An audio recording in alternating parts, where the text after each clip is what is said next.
This is Matthew chapter 14, the death of John the Baptist. When Herod Antipas, the ruler of Galilee, heard about Jesus, he said to his advisors, "This must be John the Baptist raised from the dead. That is why he can do such miracles." For Herod had arrested and imprisoned John as a favor to his wife Herodias, the former wife of Herod's brother Philip. John had been telling Herod, "It is against God's law for you to marry her." Herod wanted to kill John, but he was afraid of a riot, because all the people believed John was a prophet. But at a birthday party for Herod, Herodias' daughter performed a dance that greatly pleased him. So he promised with a vow to give her anything she wanted. At her mother's urging, the girl said, "I want the head of John the Baptist on a tray." Then the king regretted what he had said. But because of the vow he had made in front of his guests, he issued the necessary orders. So John was beheaded in the prison, and his head was brought on a tray and given to the girl, who took it to her mother. Later, John's disciples came for his body and buried it. Then they went and told Jesus what had happened.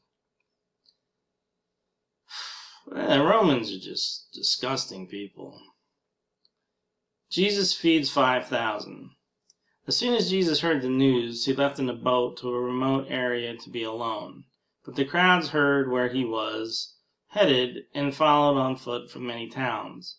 Jesus saw the huge crowd as he stepped from the boat, and he had compassion on them and healed their sick. That evening the disciples came to him and said, "This is a remote place, and it's already getting late. Send the crowds away so they can go to the villages and buy food for themselves." But Jesus said, "That isn't necessary. You feed them." "But we have only 5 loaves of bread and 2 fish, they answered. "Bring them here," he said. Then he told the people to sit down on the grass. Jesus took the 5 loaves and 2 fish, looked up to heaven, and blessed them. Then, breaking the loaves into pieces, he gave the bread to his disciples, who distributed it to the people.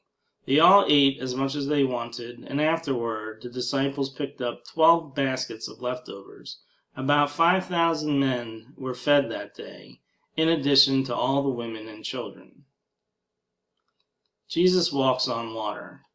Immediately after this, Jesus insisted that his disciples get back into the boat and cross to the other side of the lake, while he sent the people home. After sending them home, he went up to the hills by himself to pray. Night fell while he was there alone. Meanwhile, the disciples were in trouble far away from land, for a strong wind had risen, and they were fighting heavy waves. About 3 o'clock in the morning, Jesus came toward them, walking on the water. When the disciples saw him walking on the water, they were terrified. In their fear, they cried out, "It's a ghost!"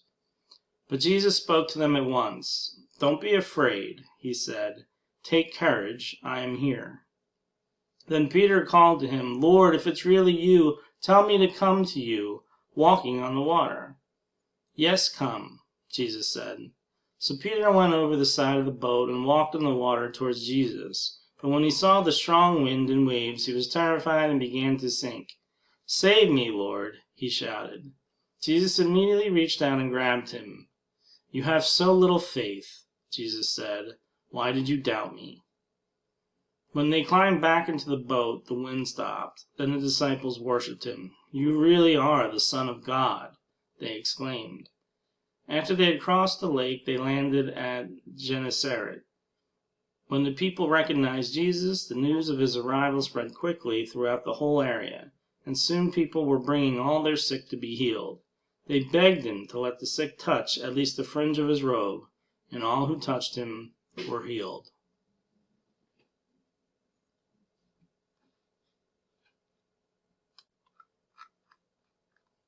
And that was Matthew chapter 14.